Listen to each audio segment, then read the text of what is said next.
Le gendre d'Hélène Pastor reconnaît son implication dans l'assassinat de la milliardaire.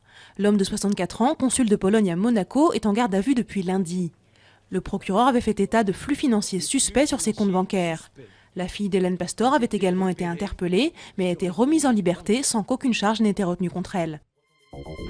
Les chiffres du chômage du mois de mai sont mauvais, très mauvais même. Le nombre de demandeurs d'emploi a bondi de près de 25 000 personnes. Ce sont les plus de 50 ans les plus touchés par cette augmentation, alors que le gouvernement vient de lancer un plan pour l'emploi des seniors. Manuel Valls a dit compter sur les entreprises pour inverser la tendance, grâce aux moyens que le gouvernement va leur donner en baissant les charges. L'Union européenne signe l'accord d'association avec l'Ukraine malgré les pressions de la Russie. Le président Porochenko a salué un grand jour pour son pays et souligné que l'accord concernait tout le pays, même la Crimée.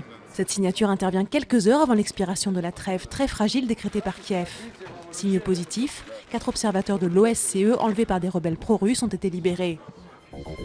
Le Premier ministre irakien Nouri al-Maliki reconnaît pour la première fois qu'une solution politique doit aller de pair avec une action militaire face à l'offensive des insurgés sunnites. Le pays, miné par les divisions confessionnelles, a encore été frappé par un attentat jeudi soir qui a fait 19 morts dans un quartier chiite de Bagdad.